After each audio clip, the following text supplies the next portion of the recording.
थंडीचे दिवस म्हटले तर खूप सारा मटारपासून आपण वेगवेगळे पदार्थ बनवतच राहतो. पण मटारचा सीझन फक्त थंडीमध्ये 3 ते 4 महिन्यांपुरताच असतो. त्यानंतर आपल्याला काही बनवायचे म्हटले तर फ्रोझन मटार विकत आणावा लागतो. एकतर तो खूप महाग असतो आणि हिरवा रंगसुद्धा त्याला दिलेला असतो. तर आत्ता सध्या मटारचा सीझन आहे. भरपूर मटार बाजारमध्ये सुद्धा आलेला आहे. तर हाच मटार आज आपण वर्षभर कसा साठवून ठेवायचा ते बघणार आहोत. म्हणजे अगदी बाजारामध्ये मिळतो तसा फ्रोझन मटार घरच्या घरी कसा करायचा ते बघणार आहोत. चला तर मग सुरुवात करूया. तर इथे मी अर्धा किलो मटारचे दाणे मोकळे करून घेतलेले आहे. तर या दाण्यांमधले आपल्याला खराब दाणे काढून टाकायचे आहे. आता थंडीचे दिवस आहे तर बाजारामध्ये खूप छान असा वाटाणा येतो आणि स्वस्त सुद्धा असतो. तर एका मोठ्या पातेल्यामध्ये मी साधारण 2 लिटर पाणी घेतलेलं आहे. आता पाणी घेत असताना जास्ती घ्यायचं आणि पातेलं सुद्धा मोठं घ्यायचं, म्हणजे वाटाणा छान असा ढवळला जाईल आणि एकसारखा शिजल्या जाईल. तर आता हे पाणी आपल्याला हलकं कोमट करून घ्यायचं आहे. आता पाणी छान कोमट झाले की यामध्ये आपल्याला जो सोलून घेतलेला मटार होता तो आपल्याला यामध्ये घालायचा आणि मटार छान असा हिरवागार राहावा यासाठी आपल्याला यामध्ये 2 चमचे साखर घालायची. जर तुमचा मटार जास्ती असेल तर त्यानुसार तुम्ही 1-2 चमचे साखर वाढवून घेऊ शकता. आता ही साखर या मटारमध्ये छान विरघळून घेऊया. आता गॅस मोठाच ठेवायचा आहे आणि हा मटार आपल्याला या उकळत्या पाण्यात 2 ते 3 मिनिट छान शिजवून घ्यायचा आहे. मधून मधून मटार असा हलवत जा, म्हणजे मटार एकसारखा शिजल्या जाईल. तर 2 मिनिटानंतर बघा मटारला छान अशी उकळी आलेली आहे.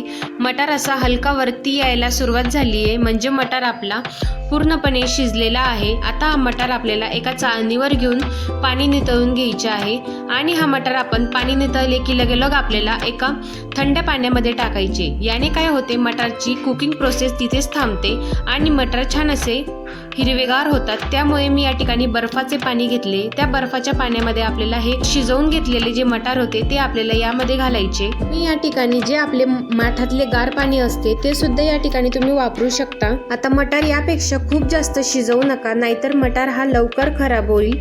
त्यामुळे या प्रमाणात शिजवा. आता मटारची कुकिंग प्रोसेस बर्फाच्या पाण्यात टाकल्यामुळे तिथेच थांबते आणि मटार हा वर्षभर टिकतो. याला हाताने असे 1-2 वेळा हलवून घ्यायचे. याने काय होते, याच्यामधली जी गरम वाफ असते ती पटकन निघून जाते आणि मटार हा लवकर थंड होतो. तर एक 5 ते 6 मिनिट आपल्याला हा मटार या पाण्यामध्येच ठेवायचा आहे. तर 5 ते 6 मिनिटानंतर मटार पूर्णपणे थंड झाला आहे. आता हा मटार आपण एका चाळणीवर काढूया आणि संपूर्ण पाणी नितळून घेऊया. तर अशा पद्धतीने मी एका चाळणीवर काढून घेतला आहे. संपूर्ण पाणी आपण नितळून घेऊया.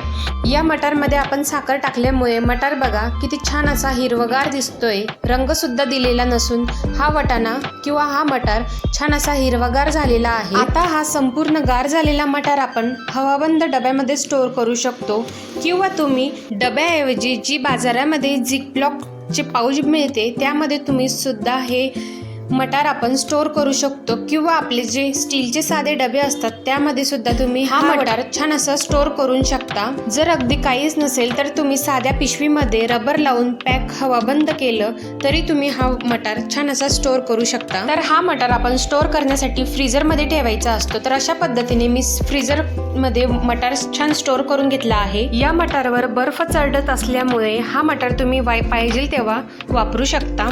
तर अशा पद्धतीने आज आपण वर्षभर टिकणारा फ्रोझन मटार घरच्या घरी कसा करायचा ते बघितले. तर पुन्हा भेटूया अशाच एका नवीन व्हिडिओमध्ये. तोपर्यंत धन्यवाद.